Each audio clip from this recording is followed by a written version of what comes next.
Acabamos de ver que Gedeón le pide a los de Efraín ayuda para que no dejaran escapar a los madianitas que iban huyendo.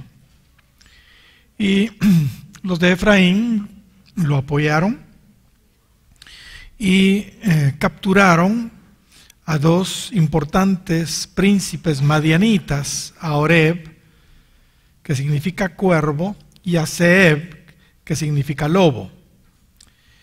Esta fue una victoria famosa que incluso se mencionan en los Salmos y en el libro de Isaías. Eso fue lo que mencionamos de último.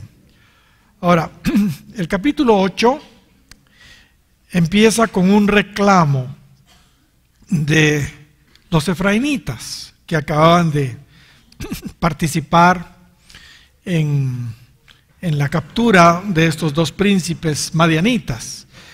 Pero le hacen un reclamo a Gedeón y leamos lo que dice el versículo 1. Pero los hombres de Efraín le dijeron: ¿qué es esto que has hecho con nosotros, no llamándonos cuando ibas a la guerra contra Madián? Y le reconvinieron fuertemente. Estaban muy molestos los efraínitas. Ahora, tenemos que analizar esta situación. ¿Qué es lo que estaba pasando acá? El reclamo de los de Efraín aquí, en realidad, no tenía razón de ser. En primer lugar, cuando Gedeón se levantó para hacer la guerra, los de Efraín no se presentaron. Ellos entraron en acción, ya que los madianitas estaban debilitados y huyendo, como acabamos de ver, y porque Gedeón se los pidió. En segundo lugar, recordemos que Dios le redujo a Gedeón el ejército de 32,000 israelitas que eran originalmente. Dios se lo redujo a 300 soldados únicamente. Así que fue Dios, en realidad, el que prácticamente dejó fuera a los efraínitas. Pero no tenía razón de ser, porque ellos no se habían presentado. Dios había reducido el ejército a solo 300 y además acababan de tener una participación, aunque sea de último, pero tuvieron una participación. Parece ser que el asunto del reclamo de los de Efraín iba más allá. Parece que había algo más de fondo. Lo que pasó aquí fue realmente que el orgullo de los de Efraín fue herido. Como sabemos, Efraín fue el hermano menor de Manasés. ¿Se recuerdan los hijos de José, verdad? Efraín y Manasés. O Manasés y Efraín, más bien. Ahora, el abuelo Jacob, cuando bendijo a estos niños, dio la bendición principal a Efraín, el menor, siendo que Manasés era el primogénito. Eso lo encontramos ahí en el 48 de Génesis y versículo 17. Y resultó que el elegido, según vemos acá, por Dios en esta ocasión para libertar a Israel, fue Gedeón. Y él era una viecerita de Manasés. Así que los de Efraín, de alguna manera, estaban celosos. Porque sentían como que no les correspondía a ellos estar, digamos, a Gedeón estar dirigiendo, porque él era de Manasés, ¿entienden? Ahora, es interesante la respuesta de Gedeón. La Biblia dice en Proverbios capítulo 15 y versículo 1 que la blanda respuesta aplaca la ira o quita la ira. Leamos la respuesta interesante y blanda realmente de Gedeón. Verso 2. A los cuales él respondió: ¿qué he hecho yo ahora comparado con vosotros? ¿No es el rebusco de Efraín mejor que la vendimia de Abiezer? Dios ha entregado en vuestras manos a Oreb y a Zeeb, príncipes de Madián. ¿Y qué he podido yo hacer comparado con vosotros? Entonces el enojo de ellos contra él se aplacó. Se aplacó, luego que él habló esta palabra. Interesante, ¿verdad? La blanda respuesta quita la ira, aplaca la ira. Es una buena lección para nosotros cuando alguien está airado contra nosotros. El rebusco que menciona acá Gedeón era lo que quedaba al final de la cosecha, lo que sobraba, pues, o que se quedaba después de la vendimia de las uvas, ¿verdad? Lo que no se logró cosechar o se pasó por alto.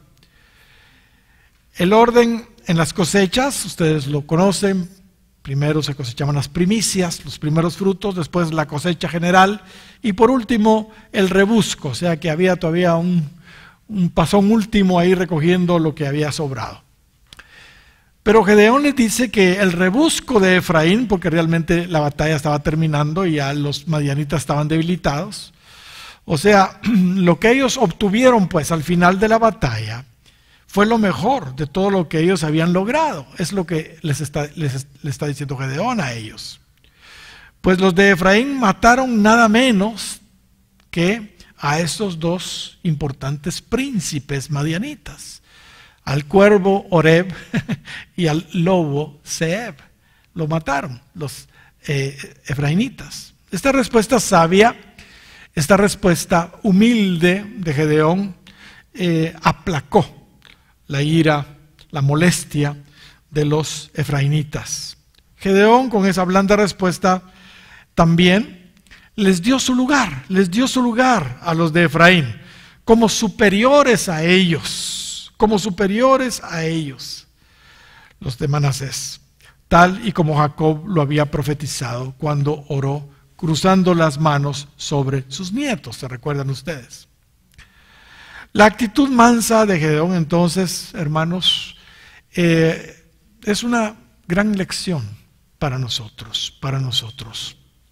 Como líderes debemos evitar a toda costa en nuestras congregaciones las ofensas que tanto daño le causan a la iglesia. Y cuando alguien se altera y reclama o levanta la voz, pues tenemos que aprender a contestar sabiamente con una respuesta blanda y mansa. Gloria al Señor. Ahora, antes que los de Efraín lograran interceptar a los madianitas, parece ser que hubo unos 15,000 de ellos que habían logrado pasar el Jordán y escapar juntamente con los reyes, no con los príncipes Oreb y Zeeb, sino con los reyes de Madián. 15,000 habían logrado escapar con los reyes de Madián, uno llamado Seba y el otro Salmuna. No debemos, por favor, confundir a estos reyes, ¿verdad?, con los príncipes Oreb y Zeeb que los de Efraín acababan de matar. Ahora, en el verso 4, vemos que Gedeón y sus 300, aunque cansados, no se conformaron con sacarlos de su territorio. Así que siguieron persiguiéndolos aún fuera de su territorio. El verso 4 dice: y vino Gedeón al Jordán y pasó él y los 300 hombres que traía consigo, y dice ahí cansados, mas todavía persiguiendo. Y esta es una de las lecciones que hemos estado viendo en el libro de Jueces, ¿verdad? Que no hay que dejar nada, ¿verdad? Y hay que acabar sobre todo con los importantes. Sin embargo, vemos una vez más situaciones, hermanos, lamentables que debemos considerar y que nos deben hacer reflexionar. Veamos lo que les sucedió cuando llegaron cansados los israelitas, estos 300, persiguiendo a estos 15,000, 15,000 más los reyes, estos Seba y Salmuna. Llegaron a Sucot los 300, y mire lo que dice el verso 5. Y dijo a los de Sucot: yo os ruego que deis a la gente que me sigue algunos bocados de pan. Mire la petición de Gedeón. Porque están cansados, y yo persigo a Seba y a Salmuna, reyes de Madián. Eso es lo que Gedeón les dice a los de Sucot. Verso 6. Y los principales de Sucot respondieron, mire qué abusivos: ¿están ya Seba y Salmuna en tu mano para que demos pan a tu ejército? A la que terrible, ¿verdad? Los de Sucot eran de la región de Gat. Como sabemos, los de Gat, junto con Rubén y la media tribu de Manasés, decidieron de su voluntad no heredar con el resto del pueblo de Israel, sino heredar del otro lado del Jordán. Y como ya hemos visto, estas tribus nos hablan de gente que no se quiere comprometer realmente con el resto de la iglesia, con el resto del cuerpo de Cristo. Así que la actitud de ellos, esa es la que están teniendo. Saben, a pesar del ruego de Gedeón para que les dieran un bocado de pan, ellos no quisieron dárselos. El argumento que dieron, como vimos, es que ellos todavía no habían capturado a los reyes Seba y Salmuna. Como quien dice: ustedes no se merecen todavía que los ayudemos, pues todavía la batalla no ha sido terminada, no ha sido concluida. Básicamente eso es lo que les estaban diciendo. Y hermanos, lamentablemente esta es la actitud de la gente resentida, amargada, que no quiere comprometerse con las batallas propias del pueblo de Dios. Gedeón entonces se molestó y pronunció una sentencia sobre ellos. Y ahora vemos a Gedeón actuando de una manera interesante. Mire lo que dice el versículo 7. Y Gedeón dijo: cuando Jehová haya entregado en mi mano a Seba y a Salmuna, yo os trillaré vuestra carne con espinos y abrojos del desierto. Uy, uy, uy. Ay, qué cosas, ¿verdad? Este castigo que Gedeón les estaba prometiendo era un castigo realmente doloroso, indudablemente. Él les promete azotarlos con ramas espinosas.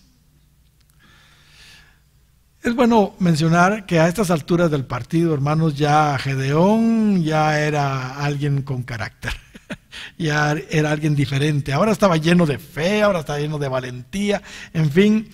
Él declaró a los de Sucot que Dios iba a entregar a los reyes en su mano, aún sin su ayuda, y iban a recibir su merecido, ¿verdad?, por no quererles ayudar. Pero la indiferencia, la apatía, la oposición y hasta la burla, lamentablemente continuaron para Gedeón, en contra de Gedeón. Cuando llegaron a Peniel, el siguiente pueblo, también una ciudad de Gad, a unos 8 kilómetros de Sucot, Gedeón de igual manera les pide a ellos lo mismo, un poco de comida para su gente agotada. Pero ellos tampoco quisieron ayudarlos. El verso 8 dice: así que Gedeón también tuvo que pronunciar una sentencia contra ellos. Leamos el verso 9. Dice: y él habló también a los de Peniel diciendo: cuando yo vuelva en paz, derribaré esta torre. Ellos tenían una torre muy importante allí en Peniel, y les dice: cuando yo vuelva en paz, derribaré esta torre. Es interesante, ¿verdad?, la reacción que en esta oportunidad tuvo Gedeón con los de Sucot y también con los de Peniel. Una reacción totalmente diferente a la que acababa de tener poquito antes, con los de Efraín. Con los de Efraín, él fue muy blando, ¿entiende? En su respuesta, en su explicación. Pero con estos fue diferente, fue muy severo. Quizá por tratarse de tribus resentidas en realidad. Mis hermanos, que Dios nos guíe a nosotros, que Dios nos guíe para saber qué carácter, digamos, de Cristo debemos manifestar en cada situación en particular. En este caso no fue precisamente el carácter del cordero que se manifestó en Gedeón, sino fue el carácter del león de la tribu de Judá, el que se manifestó en Gedeón. Y más adelante veremos cómo ese dictamen que él pronunció hacia ellos, lo cumplió. Y la verdad, hermanos, cuando yo veo situaciones como estas que sucedieron en ese tiempo entre el mismo pueblo de Israel, gente que no quiso apoyar a Débora y a Barak, cuando yo veo gente también en ese tiempo como los de Sucot y Peniel, que no quisieron darle un pedazo de pan a unos 300 soldados. Hermanos, me pongo a pensar que la iglesia es por eso que también está tan emproblemada, tan dividida. Todos están defendiendo sus propios intereses personales y no los intereses de Dios y los intereses de todo el cuerpo de Cristo. Esto es algo que tristemente sucede dentro de la iglesia. En el versículo 10 vemos que los reyes de Madián, o sea, Seba y Salmuna, se encontraban en Carcor con los 15,000 sobrevivientes. En otras palabras, 120,000 ya habían sido derrotados por los 300 hombres. Ya 120,000 habían sido derrotados, porque el ejército madianita era de 135,000. Pero todavía quedaban 15,000 sobrevivientes. Increíble. Por 300 hombres habían eliminado ya a 120,000 madianitas. Su palabra no miente cuando dice: no es con ejército ni con fuerza, sino con mi espíritu, ha dicho Jehová de los ejércitos. ¿Saben? Yo he descubierto que las matemáticas de Dios son muy diferentes a nuestras matemáticas. Las matemáticas de Dios son diferentes a nuestras matemáticas. Totalmente diferentes. Los milagros de Dios son mayores, hermanos, cuando hay menos recursos, cuando hay menos posibilidades, contrario a nuestra lógica matemática que hemos aprendido, ¿entienden? Que hemos aprendido. Esto es algo que hay veces a los mismos cristianos les cuesta, digamos, aceptar. Les cuesta aceptar, porque traen tan arraigados los patrones y los sistemas del mundo en su mente que no entienden lo que Dios realmente nos muestra en su palabra. Y en todo el libro de los jueces estamos viendo eso. Eso es lo que estamos viendo. En Marcos capítulo 8 y versículos 19 y 20 vemos que Cristo dio de comer a más personas con menos panes. Y como si esto fuera poco, sobraron más cestas cuando los panes eran menos. Porque el milagro de la multiplicación de los peces y de los panes no fue solo una vez, fueron 2 veces. Cuando partí los 5 panes entre 5,000, dijo Cristo, ¿cuántas cestas llenas de los pedazos recogisteis? Y ellos dijeron, 12.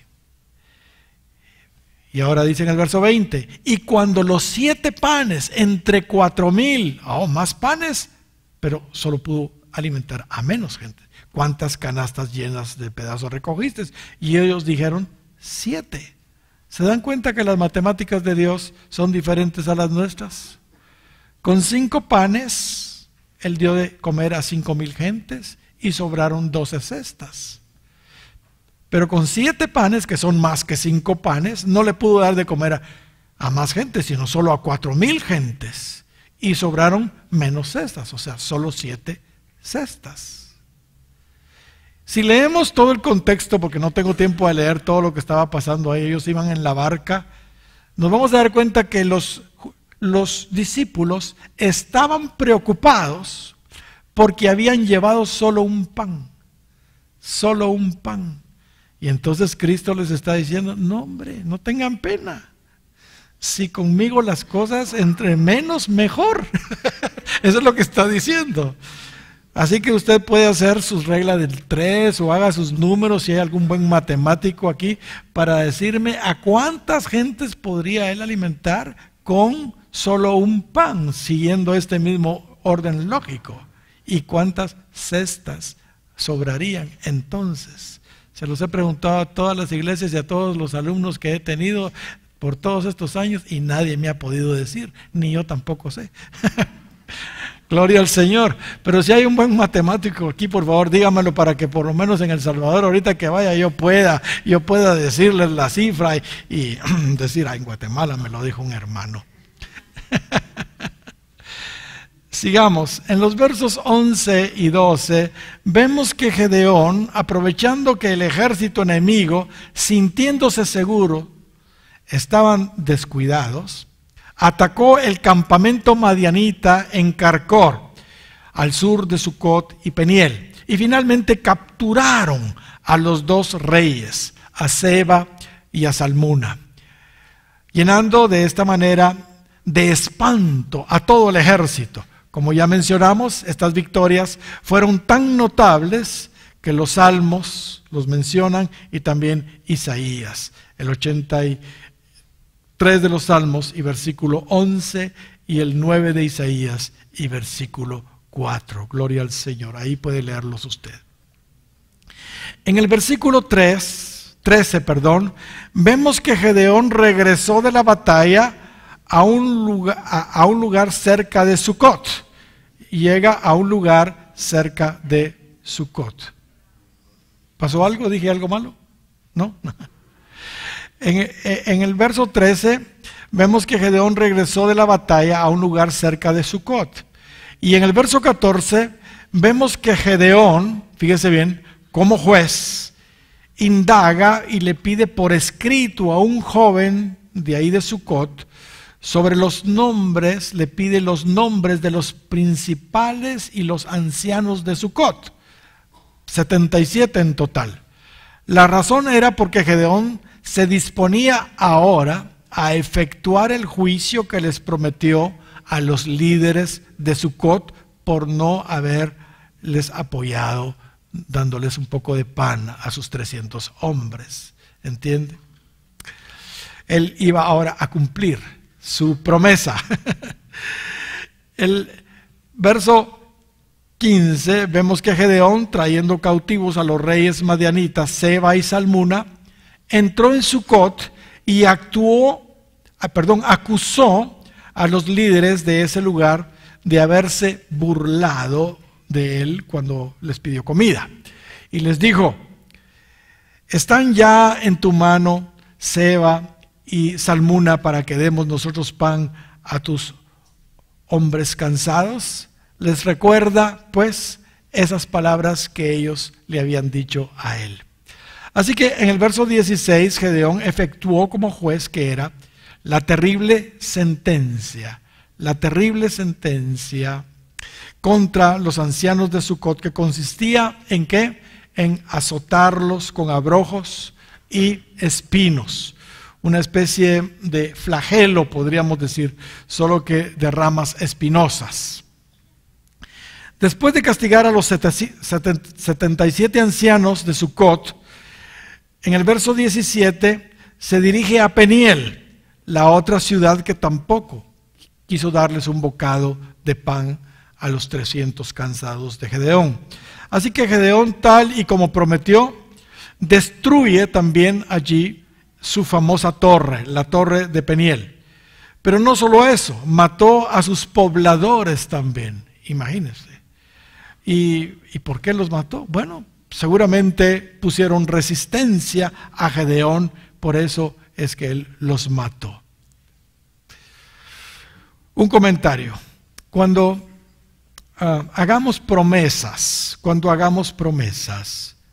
cumplámoslas, así de simple, cumplámoslas. Así como Gedeón cumplió esa promesa que le hizo a los de Sucot y a los de Peniel. Sean buenas las promesas, hay que cumplirlas porque son promesas que hemos hecho. O sean dolorosas las promesas que hemos hecho, tenemos que cumplirlas también. A veces hacemos unas promesas que no son nada agradables y se dan las condiciones para que cumplamos la promesa y no la cumplimos. Y eso está mal. Como líderes tenemos que cumplir nuestras promesas. Seamos hermanos, líderes de palabra. Gente de palabra. Gloria sea al Señor. Muy bien, en el verso 18 vemos que después de cumplir la sentencia contra los de Sucot y Peniel, Gedeón prosigue actuando como juez. Y ahora les pregunta a los reyes madianitas que había capturado, a Seba y a Salmuna, sobre qué aspecto tenían aquellos hombres que ellos habían matado en Tabor. ¿Qué aspecto tenían? En este pasaje lo que se entiende es que estos reyes madianitas posiblemente habían matado a los hermanos de Gedeón en Tabor. Y Gedeón estaba indagando quién había matado a sus hermanos. Y ellos respondieron inocentemente, como tú, así eran ellos. Cada uno parecía hijo de rey, o sea, así como tú eran, ¿verdad? Y en el verso 19 Gedeón dijo, mis hermanos eran, hijos de mi madre. Vive Jehová, que si los hubieras conservado la vida, yo no os mataría, le dijo. Gedeón, entonces, cuando confirmó que fueron ellos los que mataron a sus hermanos, pronunció su sentencia que los mataría. Y en el verso 20 vemos que Gedeón le dijo a su hijo primogénito llamado Jeter, que los matara. Le dijo a su hijo, mátalos. El propósito de pedirle esta acción a su hijo, hermanos, era de alguna manera denigrar a estos reyes. Que un niño, un joven matara a estos reyes sería una deshonra, iba a ser una deshonra para estos reyes. Y ese era el propósito de Gedeón. Pero el joven, como era todavía patojo, no se atrevió a matarlos porque definitivamente no tenía todavía el temple para eso, ¿verdad? Así que en el verso 21 vemos que los reyes le dicen a Gedeón, levántate tú y mátanos, porque como es el varón, tal es su valentía. O sea, ellos le dijeron, no, mátanos tú, le dice. ¿Sabe? Para los reyes, por el rango que tenían, era muy importante cómo morían, muy importante.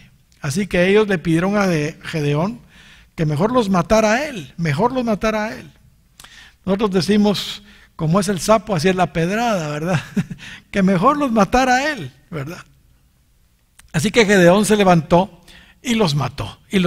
Recordemos, hermanos, este asunto, digamos, estas situaciones como esta las vemos, por ejemplo, en el caso de Saúl. Saúl, hermanos, él prefirió suicidarse antes que un filisteo lo matara. Eso lo puede ver usted ahí en 1 Samuel capítulo 31. Quizá el muchacho Jeter, el hijo de Gedeón, no se atrevió a matar a los reyes por respeto, Recordemos, hermanos, también la otra versión de la muerte de Saúl, porque la muerte de Saúl tiene dos versiones, Hubo un amalecita que resultó ahí alardeando, diciendo que él había matado al rey Saúl, y se lo fue a contar a David. Y cuando David oyó eso, ¿entiende? No le gustó nada, absolutamente, porque eso era una deshonra para un rey, que un amalecita lo matara. Así que David le ordenó a un mancebo que matara al amalecita. ¿Saben? ¿Quién matara a un amalecita cualquiera? La verdad no importaba. No así, ¿quién mataba a un rey? Eso sí importaba. Por eso es que los reyes actuaban de esa manera. En el verso 22 del capítulo 8, dice que los israelitas dijeron a Gedeón: sé nuestro Señor, tú y tu hijo y tu nieto, pues que nos has librado de mano de Madián. Ahora todos los israelitas querían que Gedeón fuera su rey, Así que estaban todos entusiasmados ahí y le pidieron a Gedeón que reinara sobre ellos. Este fue el primer intento claro que vemos acá en el libro de los jueces, del pueblo de Israel para establecer, al igual que todos los pueblos en aquel entonces, una monarquía. Y sin duda esta fue una gran prueba para Gedeón, pero gracias a Dios él rechazó ese ofrecimiento de reinar sobre ellos. Él había entendido perfectamente que el único que debía reinar sobre Israel era el verdadero rey, Dios. Amén. Gloria al Señor, como estuvimos viendo en la introducción del libro. El verso 23 dice: mas Gedeón respondió: no seré señor sobre vosotros, ni mi hijo os señoreará. Jehová señoreará sobre vosotros. Más adelante vamos a ver con mucha tristeza que esa actitud de Gedeón, realmente muy buena, contrastaría totalmente con la de su hijo Abimelech, quien sí ambicionaba ser un rey. Y como todos sabemos, Israel insistió tanto en tener un rey como las otras naciones que Dios finalmente les permitió otros reyes. Reinaron en Israel en lugar de él, vamos a ver, en lugar de Dios, comenzando con Saúl. Ahora, inmediatamente después de tan grande victoria, hermanos, y tan grande declaración de Gedeón, al decirles a los israelitas: no seré señor sobre vosotros, ni mi hijo os señoreará, Jehová señoreará sobre vosotros, encontramos una nota lamentable nuevamente en Gedeón, una nota lamentable. Mire, todo había salido a más no pedir, ¿verdad? Derrotado a los amalecitas y todo estaba tan lindo. Pero en los versos 24 al 26 vemos que ingenuamente Gedeón quiso perpetuar esa victoria, quiso perpetuarla. Y pidió al pueblo que le llevaran los zarcillos de oro del botín, y con eso se hizo un efod, el cual lo hizo guardar en su ciudad, ahí en Ofra. Hermanos, esto jamás debió haberlo hecho Gedeón, nunca debió ser hecho. El efod, hermanos, era una prenda exclusiva para los sacerdotes levitas, para los sacerdotes levitas. Y Gedeón no era un sacerdote. El efod original estaba en Silo, aunque su intención quizá no fue para adorar ese efod, ¿verdad? El pueblo, lamentablemente, hermanos, sí lo hizo y se prostituyó detrás del efod, o sea, cayó en idolatría detrás del efod. Saben, aunque este efod no era ni el ídolo Moloch, ni Astarot, ni Baal, sino era una copia de una prenda santa de Dios. ¿Entiende? A Dios eso no le agradó. A Dios eso no le agradó. Y hermanos, sin el ánimo de ofender a nadie, debo decir aquí que una de las grandes trampas de la religión tradicional romana es precisamente eso, Ellos ciertamente no están adorando o consultando a dioses paganos, digámoslo así. Ellos adoran y consultan a personajes bíblicos, ¿verdad? Tienen ahí a María y a los apóstoles, etcétera, etcétera. Y al igual que Gedeón e Israel, ellos también están equivocados, aunque lo hagan con sinceridad, están equivocados. Y a Dios le desagrada eso, como le desagradó esta situación que Gedeón hizo. Sigue diciéndonos el verso 27, y Gedeón hizo de ellos un efod, el cual hizo guardar en su ciudad de Ofra. Y todo Israel se prostituyó, o sea, cayó en idolatría tras ese efod en aquel lugar, y fue tropezadero a Gedeón y a su casa. Miren, hermanos, también que había terminado todo, ¿verdad? Y ahora se comete este terrible error. Fue tropezadero para Israel y también para su propia casa. Mis hermanos, qué lástima. Terminemos bien, porque este final de Gedeón lamentablemente no debió ser. Ahora, el hecho que Gedeón hiciera este efod nos recuerda algo. Yo no sé si ya lo captaron ustedes, pero nos recuerda algo. Él tenía la debilidad, ¿se recuerdan ustedes?, de pedir señales y de pedir dirección. El efod contenía una bolsa donde estaba el Urim y el Tumim, que parece ser dos piedrecitas que eran las que daban dirección a Israel. Y el sacerdote metía la mano y según la piedrecita que sacaba, era un sí o era un no, según lo que se le había pedido. Pero era lo que daba dirección a Israel.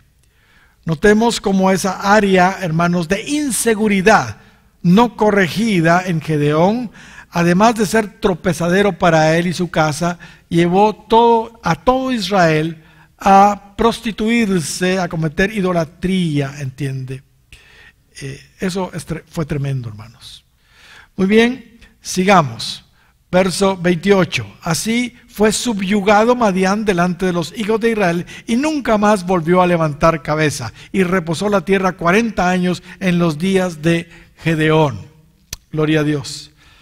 Aquí vemos, hermanos, que la victoria, como ya dijimos, fue contundente. Históricamente, hermanos, Madián nunca más se levantó en contra de Israel. También vemos aquí que a pesar de ese problema de idolatría del efod, la tierra tuvo otro descanso de 40 años. Gloria al Señor. Muy bien, en el verso 29 vemos que Gedeón se retiró a su casa desde donde juzgó a Israel. Ahora, en los versos 30 y 31 se nos narra otro problema de Gedeón. Él, al igual que muchos otros gobernantes, jueces de Israel, tuvo muchas mujeres. Y por consiguiente, muchos hijos. Tuvo 70 en total. Pero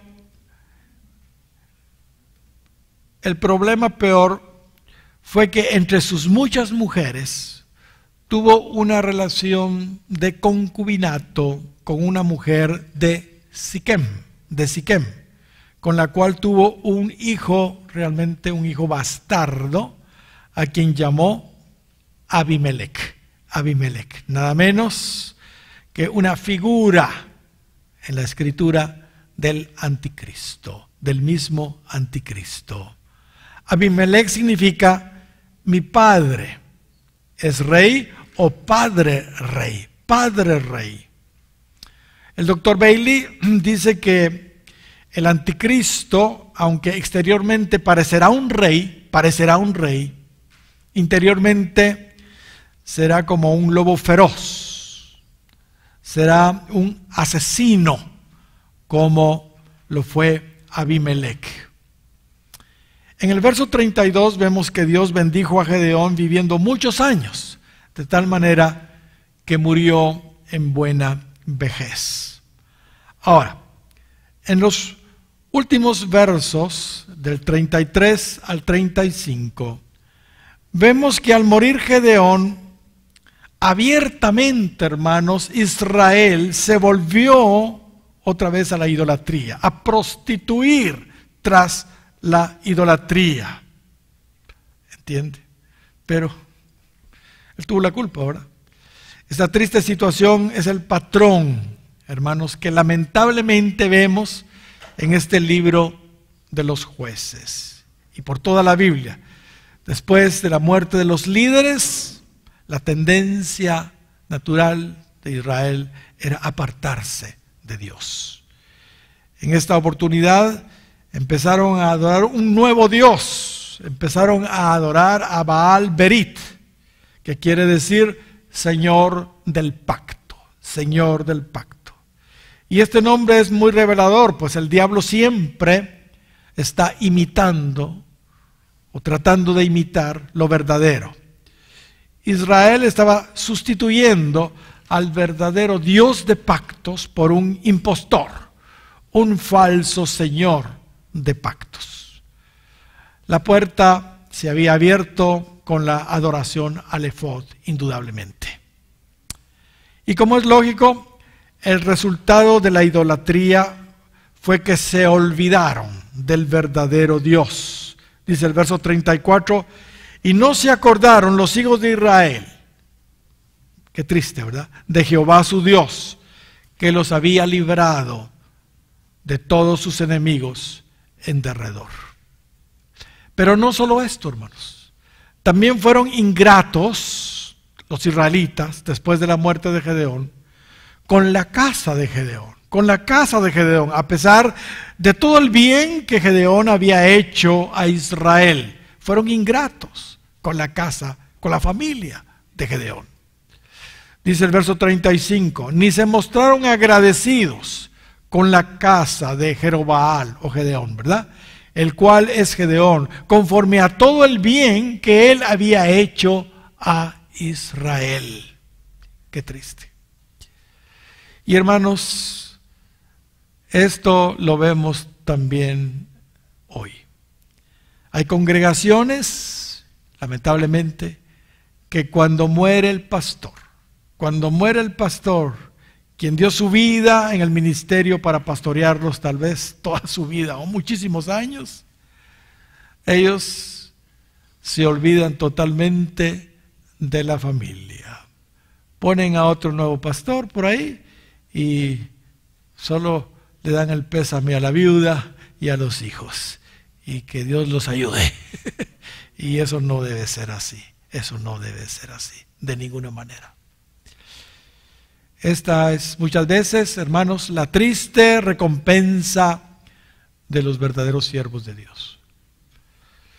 Capítulo 9. Gloria sea al Señor. Capítulo 9. ¿A quién tenemos ahora? Abimelech. Uy, apaguen las luces. Abimelech. Uy. Versículo 1 del capítulo 9. Abimelech, hijo de Jerobaal, o sea Gedeón, fue a Siquem, a los hermanos de su madre.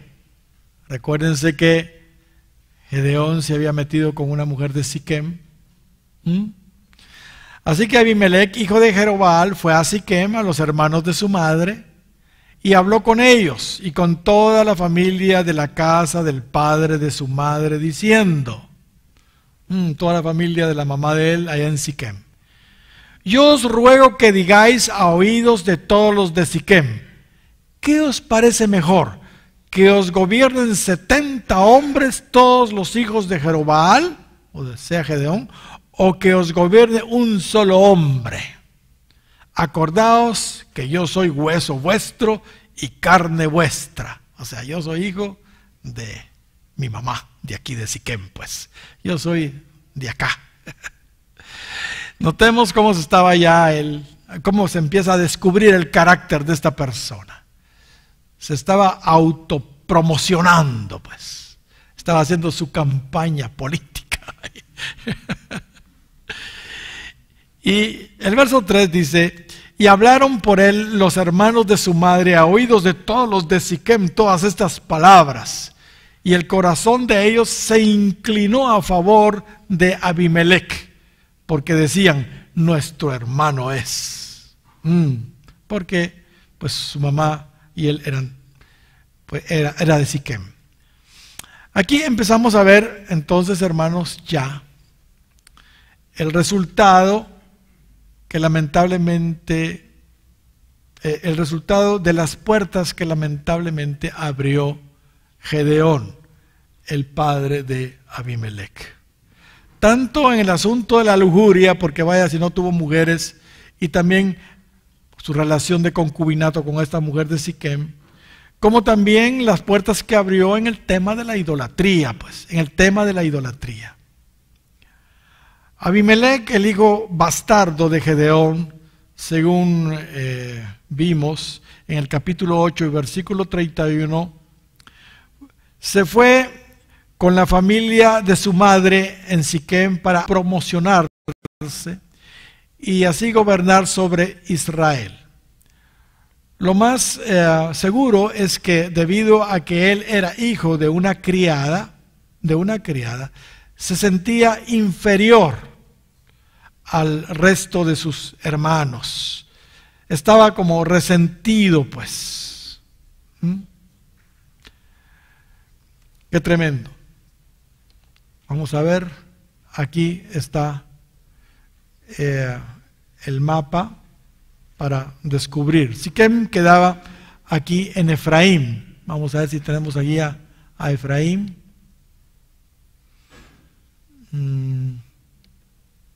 Ahí está Efraín.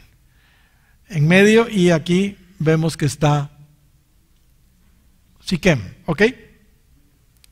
Siquem quedaba en Efraín, así que el lugar era el apropiado para un alzamiento de esa naturaleza. ¿Por qué? En primer lugar, era la tierra de su mamá, la concubina de su papá, y ahí estaban todos sus parientes maternos, pero sobre todo, como ya vimos, los de Efraín en ese entonces tenían envidia de los de Manasés. ¿Se recuerdan, verdad? El reclamo de Gedeón, ¿se recuerdan? Ahí en el capítulo 8 y versículo 1, en fin. Como sabemos, hermanos, Efraín había alcanzado la bendición principal de su abuelo Jacob en vez de Manasés. Y en este último tiempo, como hemos estado viendo, Manasés había sido quien ostentaba el liderazgo, pues Gedeón fue de Manasés. Así que Siquem de Efraín era el lugar adecuado para el levantamiento de este personaje siniestro llamado Abimelech. No cabe duda de que la madre de Abimelech, quien era de Efraín, le había transmitido también la amargura a su hijo en contra de su padre Gedeón y sus hermanos, también solo de padre, que eran todos de Manasés. Ellos sí eran hijos legítimos, pero seguramente esta señora de Siquem le había transmitido a Abimelech la animadversión en contra de toda la familia de Gedeón, que eran de Manasés. Muy bien, el versículo 4 vemos que los siquemitas también apoyaron a Abimelech con dinero del templo pagano de Baal Berit para contratar hombres vagabundos y que estos ejecutaran sus planes macabros de asesinar a los 70 hermanos, los hijos de a sus 70 hermanos, los hijos de Gedeón. Qué tremendo. Mal comienzo, ¿no creen? ¿Qué respaldo de Dios podía tener un hombre con tales características? Abimelech, además de resentido, además de ambicioso, usó los recursos del negocio de la idolatría, porque ahí se ve, para alquilar gente indecente, indeseable, para asesinar a sus propios hermanos, Imagínense. Muy bien, en el versículo 5 dice, y vinieron a la casa de su padre en Ofra, y viniendo a la casa de su padre en Ofra, mató a sus hermanos, los hijos de Jerobaal, 70 varones, sobre una misma piedra. Pero mire lo que dice, pero quedó Jotam, hijo menor de Jeroboal, que se escondió. Así que quedó el pequeño, el joven, quedó ahí porque se escondió. Qué terrible. Este mensaje es de los más repudiables en realidad que nos presenta la Biblia. Sin embargo, debemos decir que esta lamentable situación, insistimos en eso, fue el fruto de los errores de Gedeón, Por fortuna, Jotam, el hijo menor, logró escapar de esa masacre cuando todos sus hermanos 70 murieron. Y lo que tenía que suceder, hermanos, sucedió. Sucedió. Los de Siquem proclamaron a Abimelech como rey, como su rey. Mire lo que dice el versículo 6. Entonces se juntaron todos los de Siquem con toda la casa de Milo y fueron y eligieron a Abimelech. ¿Por qué? Por rey, cerca de la llanura del Pilar que estaba en Siquem. No por juez, sino lo nombraron ¿qué? Rey. ¿Qué diferencia, hermanos? ¿Qué diferencia a su padre Gedeón? Ahí en el capítulo 8, versos 22 y 23, recordemos, dice que él no quiso aceptar ese cargo cuando se lo pidieron. Él sí estaba claro que el único que debía reinar sobre ellos era Dios, era el Señor. Él dijo, no seré señor sobre vosotros, ni mi hijo os señoreará. Jehová señoreará sobre vosotros. En los versículos siguientes, hermanos, vemos una acción en acción, más bien, a el sobreviviente Jotam, el hermano menor y único sobreviviente de todos ellos. Él cuando se enteró, fíjese bien, que Abimelech había sido elegido rey, Jotam cuando se enteró que Abimelech había sido elegido rey, subió al monte Gerizim y proclamó la famosa, muy famosa, alegoría de Jotam. la parábola de Jotam. Leámosla. Interesantísima, hermanos. La alegoría de Jotam. Y nos va a dejar lecciones tremendas. Ya lo van a ver ustedes. Cuando se lo dijeron a Jotam, dice el verso 7, fue y se puso en la cumbre del monte de Gerizim, y alzando su voz clamó y les dijo: oídme, varones de Siquem, y así os oiga Dios. Fueron una vez los árboles a elegir rey sobre sí, y dijeron al olivo: reina sobre nosotros. Mas el olivo respondió: he de dejar mi aceite, con el cual en mí se honra a Dios y a los hombres, para ir a ser grande entre los árboles. Verso 10. Y dijeron los árboles a la higuera: anda tú, reina sobre nosotros. Y respondió la higuera: he de dejar mi dulzura y mi buen fruto para ir a ser grande sobre los árboles. Dijeron luego los árboles a la vid: pues ven tú, reina sobre nosotros. Versículo 13. Y la vid les respondió: he de dejar mi mosto, que alegra a Dios y a los hombres, para ir y ser grande sobre los árboles. Dijeron entonces todos los árboles a la zarza: anda tú, reina sobre nosotros. Y la zarza respondió a los árboles: si en verdad me elegís por rey sobre vosotros, venid, abrigaos bajo de mi sombra, y si no, salga fuego de la zarza y devore a los cedros del Líbano.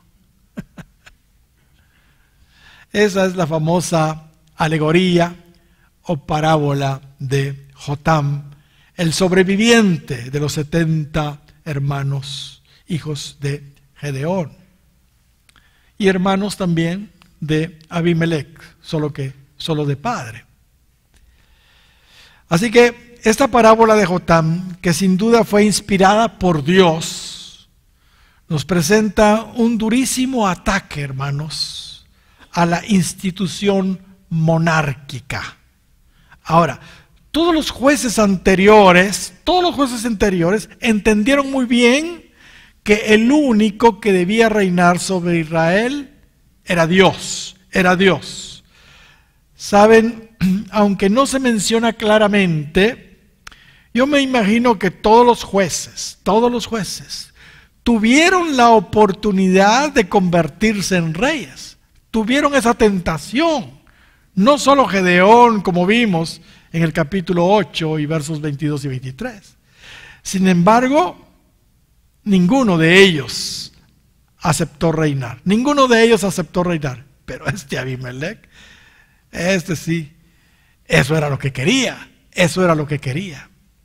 En esta alegoría, hermanos, de Jotam, los árboles, hermanos, nos hablan de hombres, claramente. Y si nos damos cuenta, en primer lugar, los árboles tratan de encontrar personas, o sea, árboles, que den fruto. Los árboles, las personas tratan de encontrar personas o árboles que den fruto para que reine sobre ellos. Y creo que tienen razón. Los árboles en esta parábola, los hombres en esta parábola, o los árboles, no buscaron a un cedro, no buscaron a un pino, ¿entiende? Que solo servían de adorno o de sombra para reinar sobre ellos. Ellos buscaron árboles que daban fruto, El olivo, ¿entiende? La vid y la higuera. Hermanos, iguales soy. Hasta cierto punto, la gente está cansada ya de mandatarios que no dan fruto, corruptos pues. Así que ya han empezado a buscar la gente, los árboles. ¿Entiende? Empiezan ya a buscar entre la gente cristiana, gente honesta, gente recta.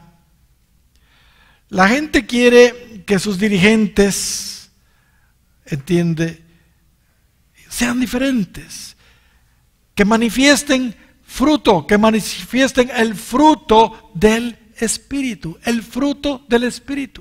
que manifiesten amor, gozo, paz, paciencia, benignidad, bondad, fidelidad, mansedumbre y templanza.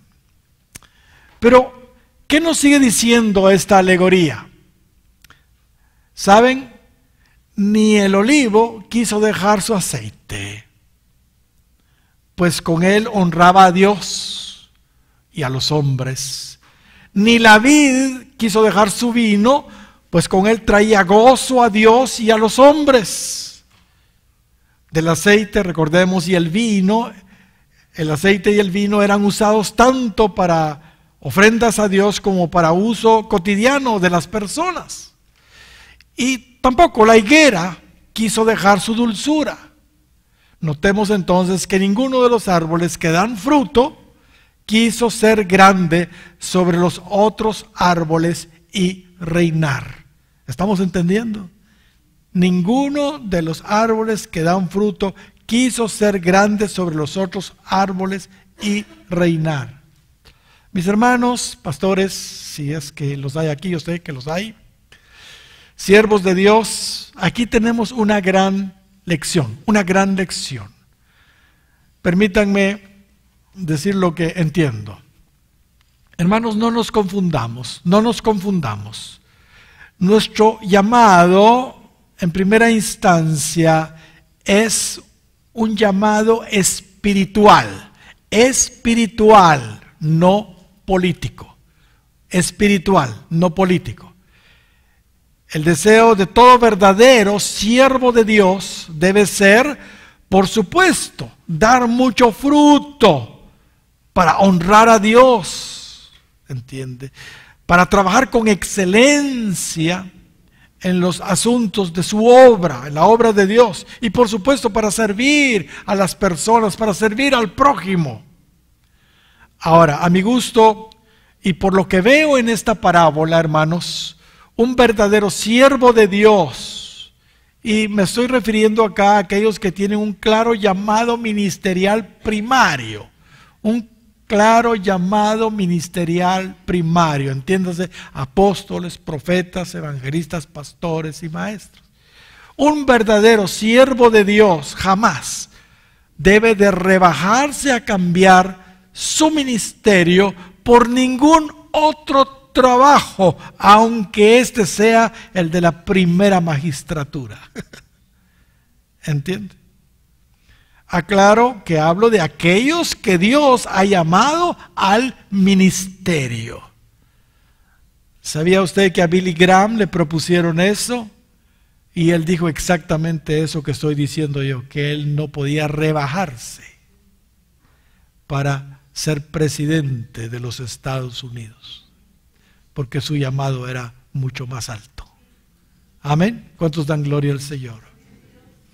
Es lamentable, pero ¿cuántos ministros de Dios no han aprendido esta lección? Esta lección de la alegoría de este joven Jotam. Algunos olivos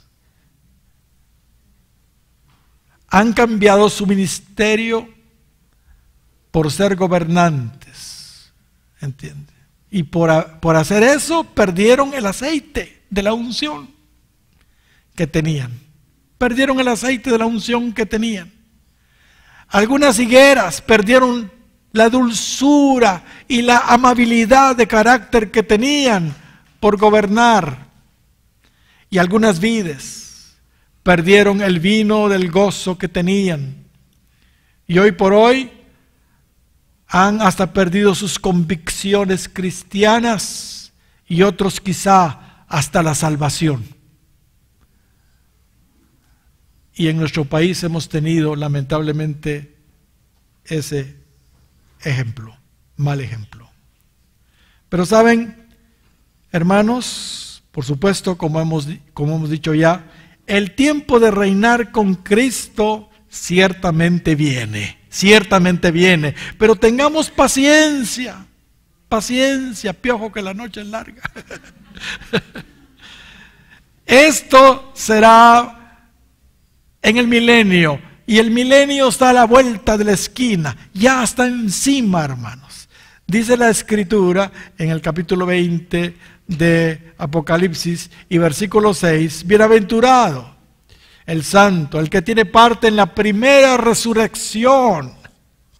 Esto es en el arrebatamiento, que no todos, no se me equivoquen, si Pablo decía que él quería, ojalá, calificar para ser parte de esa primera resurrección, si Pablo lo decía, y aquí la iglesia dice, ya me voy, dice, ay Dios, bien carnalotos, ¿entiendes? Bienaventurado y santo, es que no es cualquiera, el que tiene parte en la primera resurrección, en el arrebatamiento, pues. La segunda muerte no tiene potestad sobre estos, sino que serán sacerdotes de Dios y de Cristo. Y reinarán con él, ¿qué? 1000 años. 1000 años. ¿Cuántos dan gloria al Señor? Eso es en el milenio. Reyes y sacerdotes. Así lo dice ahí. ¿Qué se les dijo a los fieles que multiplicaron las minas? Ahí en el capítulo 19 de Lucas, en el verso 16 al 18. Que tendrían autoridad sobre 10 y sobre 5 ciudades, porque habían sido fieles. Hermanos, eso viene, pero eso va a ser en el milenio. ¿Cuántos dan gloria al Señor? Hermanos, aunque Cristo espiritualmente está reinando sobre nosotros, porque es así, obviamente, muy pronto veremos una monarquía verdadera sobre la tierra. Así, literal. Cristo reinará, hermanos, físicamente sobre el mundo entero en el milenio. Y ya estuvimos viendo que David también va a resucitar y va a ser el rey de Israel, reinando juntamente con Cristo, solo que desde Jerusalén, David. Bajo, por supuesto, el Rey de Reyes, que será Cristo. Amén. Cristo reinará físicamente sobre el mundo entero en el milenio. Y nosotros seremos, ¿qué? Sus príncipes. Sus príncipes, ya lo vimos. Porque Él, insisto, siempre será preeminente. Y cuando digo nosotros, que Dios tenga misericordia, ¿verdad? Porque hay veces nos llenamos la boca y decimos, y nosotros, como que no, como que ya dimos la talla, ¿va? No, pero ustedes me entienden, y aquellos que den la talla serán los príncipes. Pues. Mire lo que dice el 32 de Isaías y versículo 1, refiriéndose al milenio.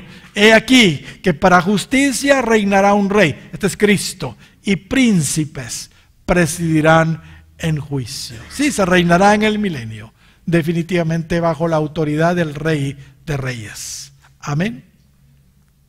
Ahora, la zarza en esta parábola era una alusión directa a Abimelec. Directa a Abimelec, así como la zarza es inútil y sin fruto y no sirve para nada más que para espinar y ser quemada, así era Abimelec. ¿Saben algo?